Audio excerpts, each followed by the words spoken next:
You ask Tiger to solve. This deals with linear equations with one unknown.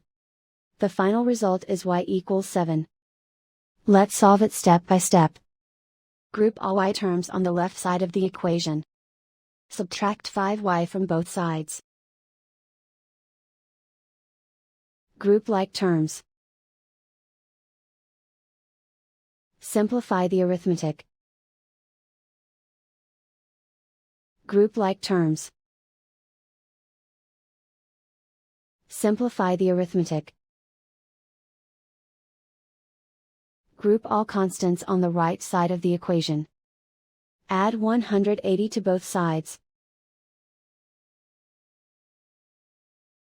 Simplify the arithmetic.